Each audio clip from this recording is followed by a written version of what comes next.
Senhor presidente, senhores senadores, senhoras senadoras, hoje não é apenas o primeiro dia da volta do recesso, como é também, senador Figueiredo, o primeiro dia do mês de agosto. E quem conhece um pouquinho de história sabe que, mesmo os que não são supersticiosos, eu não sou, o mês de agosto tem, na história do Brasil, apresentado momentos dramáticos. Coincidência, na minha maneira de ver. Mas basta lembrar o suicídio de Getúlio Vargas, uma das maiores tragédias, se não a maior da história do Brasil. Basta ver a renúncia do presidente Jânio Quadros, sem dúvida alguma, um dos pontos mais dramáticos e que levou a um regime militar que durou 21 anos e que fez tudo aquilo que a gente ainda lembra. Basta lembrar que, embora não seja exatamente um impacto sobre a política, mas sobre a emoção do povo brasileiro, a morte do ex-presidente Juscelino Kubitschek. No meu caso de pernambucano, cabe lembrar a morte de Agamenon Magalhães, que também foi avô do senador Armando Monteiro, que aqui está. O mês de agosto, portanto, e o senhor viveu na própria pele, o mês de agosto tem sido um mês de dificuldades na política brasileira. E eu venho aqui, senador, manifestar a minha preocupação com o mês de agosto. Não pelo que aconteceu no passado, porque eu não sou supersticioso, mas pelo que eu vejo no futuro das próximas semanas. Comecemos analisando, nesse mês de agosto, o que poderá acontecer na política.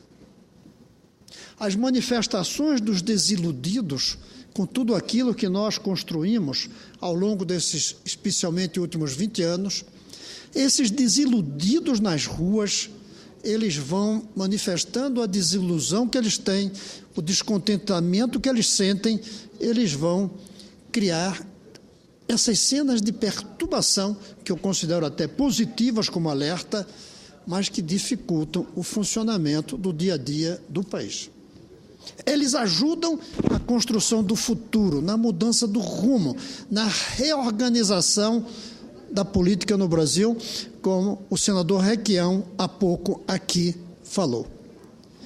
Agora, imagine quando aos desiludidos se juntarem, senadora Ana Rita, os desesperados, os pobres, os que nem ilusão tiveram até aqui de que as coisas poderiam melhorar para eles. Imagine a confluência desses dois grupos de jovens, os desiludidos e os desesperados nas ruas. Isso é o mês de agosto que a gente vê. Mas imagine algo mais. Esses dois grupos de desiludidos e de desesperados se juntando com os despreparados da polícia para enfrentá-los. E não são despreparados porque eles não aprenderam, é porque o mundo é outro, é diferente. Não é porque a polícia de agora ficou despreparada por falta de preparo, mas sim porque a realidade mudou tanto que o preparo deles já não serve. Porque a partir de agora, os desesperados e os desiludidos, eles vão agir nas ruas sem precisar de sindicatos, de partidos, de ONGs, de uniões de estudantes. A gente não está preparado para enfrentar essa realidade com a polícia, que se preparou para um outro tempo passado. Mas, aos desiludidos, aos desesperados, aos despreparados da polícia, nos juntamos nós, os despreparados na política. Porque nós nos formamos numa política em que o partido é que organizava as pessoas.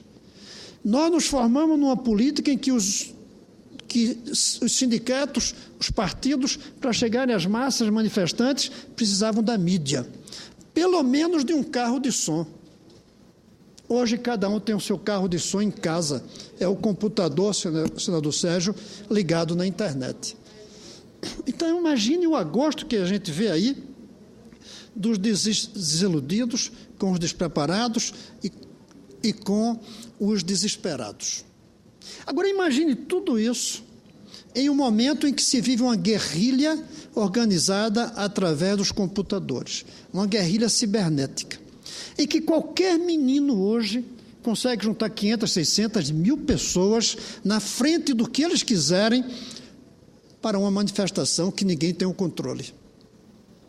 Porque a partir de agora, qualquer jovem descontente chega em casa, liga o computador, põe nas mídias, amanhã às 5 da tarde eu irei fazer uma manifestação em frente de tal farmácia porque não me vendeu o remédio pelo preço que eu podia pagar. E quem vai controlar essa pessoa? E no outro dia são outros 500, 600.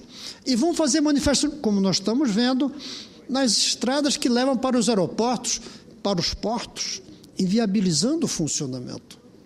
Por isso, eu vejo um agosto muito preocupante.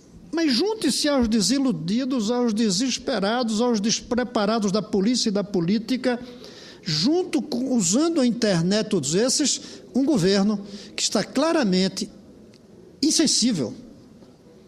Ou seja, a entrevista da presidenta Dilma, no domingo, na Folha de São Paulo, demonstra que ela não viu o povo e que ela não viu até mesmo o Papa que estava aqui. A posição é de arrogância. Quando ela diz que está tudo muito bem com 39 ministérios, até se tivesse, ela devia dizer que ia estudar para saber se não estava errada.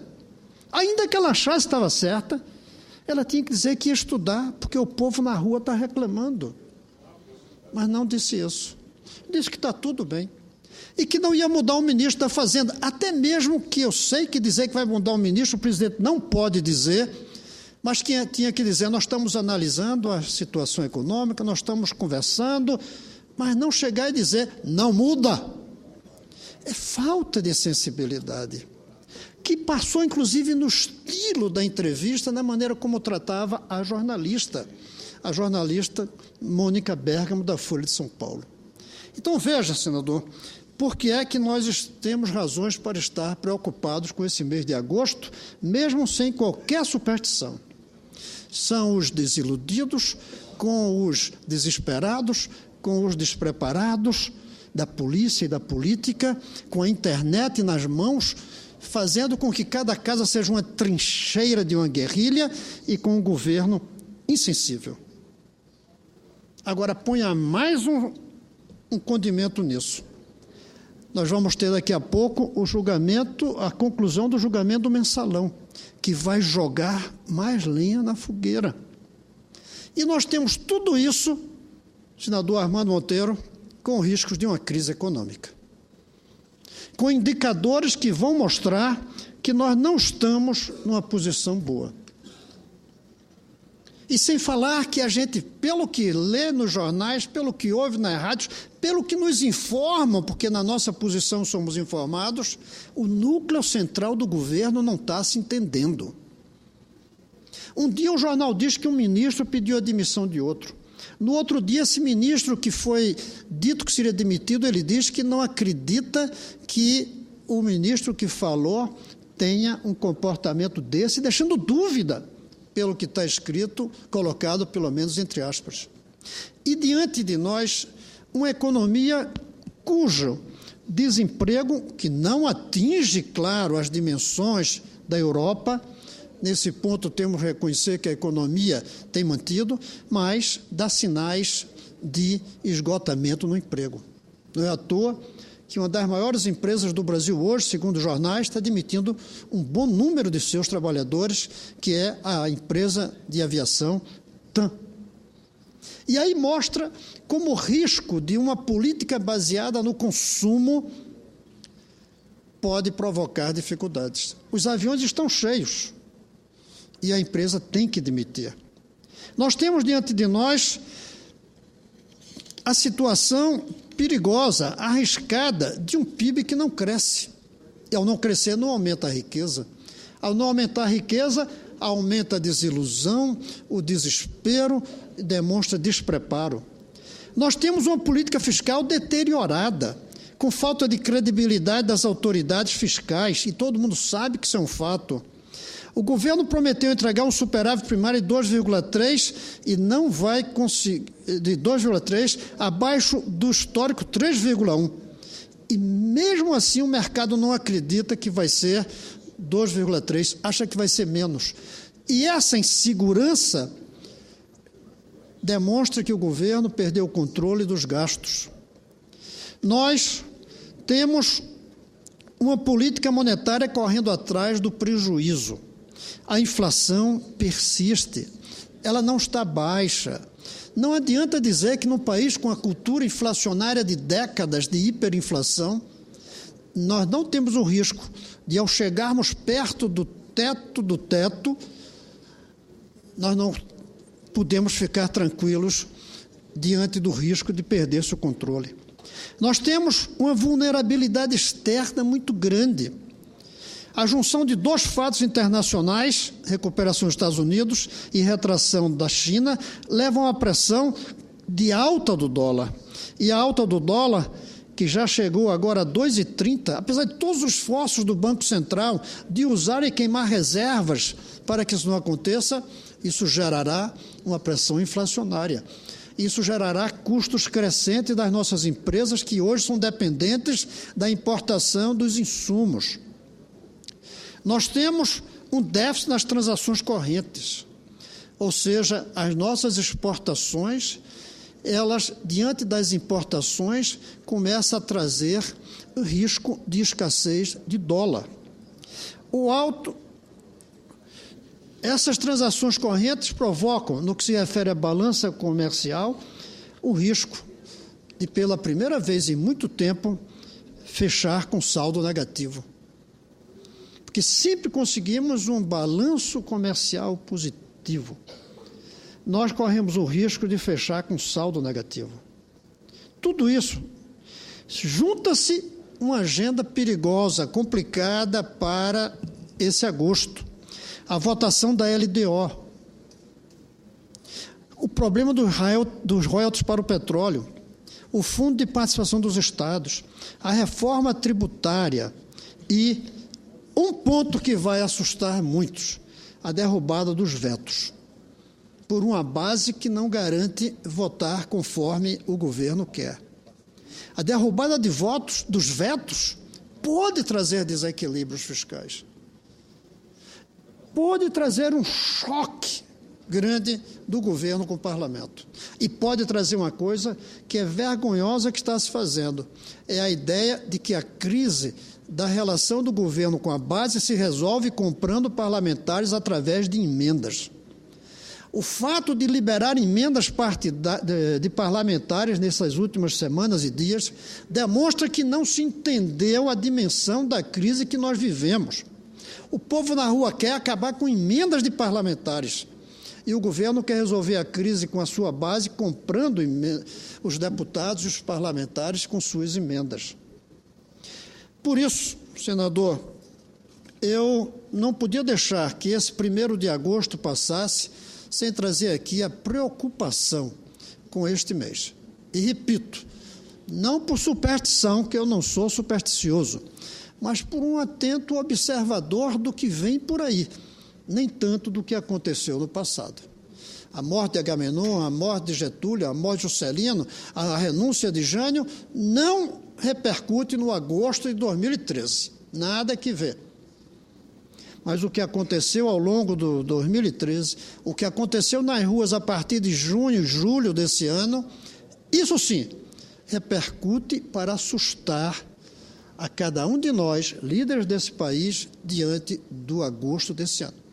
E eu concluo, senador, fazendo um apelo que leia-se com cuidado o discurso do senador Requião, que trouxe para aqui o fato de que nós não estamos preocupados com os destinos da nação como deveríamos. E o alerta dele, o alerta de que cabeças podem rolar, e de todos nós. Nenhum vinha dizer aqui que está isento, que está fora e que está livre. Não existe isso hoje no Brasil. Ninguém venha dizer aqui que é melhor ou pior e por isso o povo na rua vai entender e perdoar. Não existe isso. Nós somos iguais aqui, na responsabilidade, se não nas omissões. Não, nas omissões nós somos diferentes. mas na responsabilidade nós somos iguais. E diante de nós está esse grande desafio. E a minha pergunta, não é uma pergunta retórica, não é uma pergunta consciente, é se nós, senador Requião, estamos à altura do momento. Eu dizia numa parte que fiz ao senador Requião que um livro que eu li nessas férias, escrito no final do século XIX na Rússia em relação à crise que ali acontecia e que levou para a Revolução, a discussão entre pais e filhos, jovens e velhos, um dos velhos diz, há momentos em que a gente tem que saber que chegou a hora de comprar o próprio caixão. Não o caixão físico, biológico, o caixão político. Se nós não soubermos enfrentar essa crise, compremos nossos caixões. Agora, se nós soubermos, aí nós vamos ficar no céu da história. Aí nós vamos ficar como grandes líderes que soubemos enfrentar uma crise que o país viveu, porque mudaram os instrumentos de fazer a mobilização graças à internet. E porque as pessoas descobriram as ilusões que eram vendidas para elas. Nós temos duas chances, duas alternativas. Nós temos a chance de duas alternativas. Ficar no céu da história por enfrentar bem a crise ou comprar o caixão político para cada um de nós por não termos estado à altura da crise que atravessamos. Feliz agosto para todos nós, mas essa felicidade vai depender de nós, da nossa competência, da nossa capacidade para tirar lições das ruas, tirar lições dos erros e definirmos um rumo novo para o Brasil. Esse é o desafio que se coloca. E agosto, eu acho que é um mês decisivo para isso. É isso, senhor presidente. Meus cumprimentos, senador Cristóvão Buarque, pelo seu pronunciamento. E as preocupações de Vossa Excelência são de todos os senadores presentes nesse plenário. É muito preocupante a situação. Muito obrigado.